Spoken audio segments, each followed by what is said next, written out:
नमस्कार, हमारा नाम पड़ी प्रिंस कुमार और भोजपुरी में आज दू गो बहुत बड़ा गाना के रिलीज के बाद जो आप हमारा स्क्रीन पर देखा थे। लेकिन वीडियो में आगे बात करने से पहले हम आप लोग से एगो सवाल पूछा चाहत नहीं कि कितना आदमी बानी जा आप लोग जो दोनों गाना के देख ले बानी जा और कितना आदमी बानी जो मात्र एक गाना के देख ले बानी। आप हमारा कमेंट बॉक्स में जरूर बताए, भी बहुत ज़्यादा जरूरी बा। अब बात कर लिया कि अपना भोजपुरी के दो महाबली सुपरस्टार दोनों जना के स्क्रीन पर फोटो आप देख रहा बानी, एक से बढ़ के एक बालो। जी हाँ, एक जना तो कहलन कि पावर एजे से शुरू वाला और दूसरा जना कि ट्रेंडिंग के मतलब ही खेसारी लाल यादव वाला। ये लोग के फैन फॉलोइंग इतना तगड़ा बा कि लोग के मुंह से अगर कुछ आवाज़ निकल जाए तो वो वायरल हो जाला, वो खबर बन जाला। आज ये दोनों गाना के बारे में बात करे वाला बानी और ये दोनों सुपरस्टार के सोच के बारे में भी बात करे वाला बानी। अगर आप दोनों गाना के देख ले हो तो आपके बहुत हंसी आई। खैर हम अपन बात बताओ तो बहुत ज़्यादा हंसी आई ला। ये गाना पर ना ये सुपरस्टार के सोच पर इतना बड़ा सुपरस्टार कि 40 करोड़ से ज़्यादा संख्या बा भोजपुरी भाषा के और वो भाषा के रिप्रेजेंट करेला लोग आज के समय में। और इतना तुच्छ कंटेंट जैसे लागत होगी कोनो भोजपुरी के नया सिंगर के गाना होके। जी हाँ, जो आप पियर फराक वाली गाना देख रहा बनी, पवन सिंह के जो लेवल बा, पवन सिंह के जो स्टार्डम बा का एक तरह के गाना गाने के चाहिए। जो खेसारी लाल का आप गाना देखा देनी गोरी गांव वाली, ये गाना के जो कंटेंट बा आपके का लगता जो खेसारी लाल यादव के स्टार्डम बा उनका यही तरीका गाना गाने के चाहिए। ये लोग तो ना कोनो सुपरस्टार के पैदा होके दी लोग और ना ही भोजपुरी के आगे ले जाइए।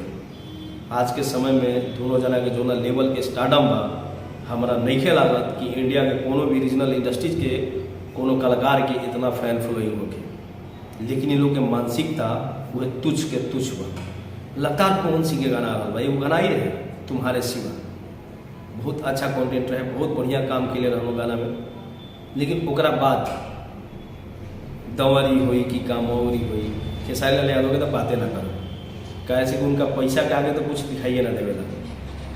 अभी भी इन लोग के सोच वही ₹2 पर अटकल बा कि चाहे कैसे भी कमाए के मिल जाए। जब आदमी को ओहदा बड़ा होला तो वो अपना देश खतरा काम करला, वो अपना भाषा खतरा काम करला, वो अपना मिट्टी खतरा काम करेला। लेकिन ये लोग सिर्फ पैसा खतरा काम करला लोग और ऐसा भोकाल बनावल जाता है दोनों स्टार के फैन के तरफ से कि महा मुकाबला होने वाला बा, महा टकराव होने वाला बा, जिसे लागत रहे कि महाराणा प्रताप और अकबर के कल युद्ध होने वाला बा।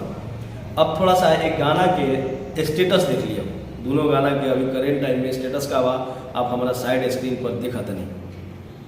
दोनों के सेम कंडीशन बा, दोनों के 14-13 घंटा हो गई बा, लेकिन 1 मिलियन अभी तक व्यूज नहीं के मिला। एक जो खेसारी लाल यादव के गाना आई नया चैनल पाए ओकर लाइक देखी 30 के बा और व्यूज जितना पवन सिंह के गाना के बा उतना ही बा। लेकिन पवन सिंह के गाना के 1,19,000 लाइक बा, यानी व्यूज अभी अपडेट नहीं है। व्यूज से क्या करेगा काम ऐसा करिए। अब आप लोग के वो समय आ गई बा कि आप लोग ऐसा काम करिए जो सर्च में रहे, जो से दुनिया जाने।